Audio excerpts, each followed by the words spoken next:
Senator Smith.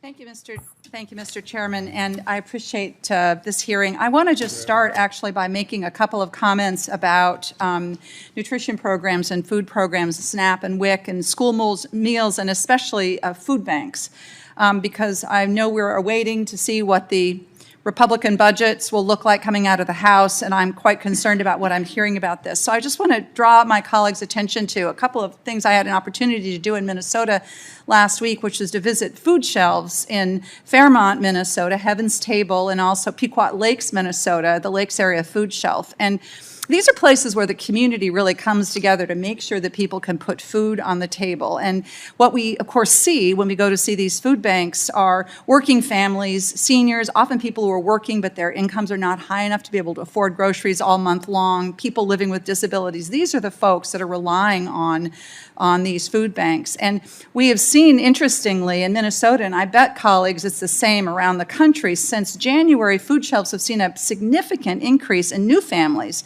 often people coming through the door for the very first time. And of course, this is a problem in all different kinds of communities, colleagues, but it's particularly a problem in rural communities. In this country, 9 out of 10 counties with the highest food insecurity rates are rural. In Minnesota, the counties that are seeing the biggest increase in visits to food shelves are also rural. For example, Nobles County, my colleagues from South Dakota will recognize Nobles County, as will Senator Klobuchar, in the far southwestern corner of Minnesota, has seen an increase in food shelf visits of nearly 195% over the last year. So I draw attention to this, colleagues, because right now what's happening is USDA is cutting the funds that is helping food shelves meet their needs. The Emergency Food Assistance Program has been frozen and cut, and this has had a dire impact on the ability of food shelves in Minnesota and around the country to help people. I really want to put a point on this as we think about the big issues before us in the upcoming budgets and the reconciliation budget in particular.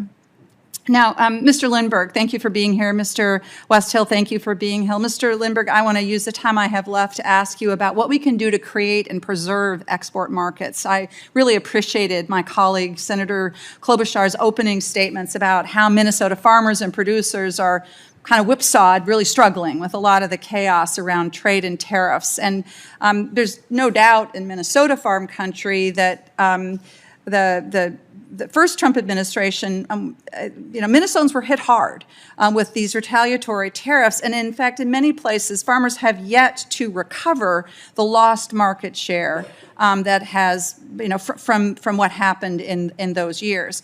And I appreciated in your testimony, you said that you were ready to work with your counterparts across the administration to explore new markets. And I want to understand what that might look like. So here's an example. I have been strongly supportive of reopening the Colombian market to American poultry products, including turkeys produced in Minnesota. We're the #1 turkey producer. And this was a long and arduous process to get these agreements, these new agreements put into place. And then, of course, President Trump comes in. He announces a 25% tariff on Colombia, and then he pulls that back. And then this month, it was maybe all items from Colombia would receive a 10% tariff. So this is the environment that we come into as we try to figure out how to go forward. So my question for you is, how will you plan to work? How will you go about this as you're trying to build relationships and new potential trading partners, while at the same time existing trade agreements are getting torn up, sometimes over issues that have nothing related to trade itself? Like, how do you do the hard work of making agreements in that kind of environment?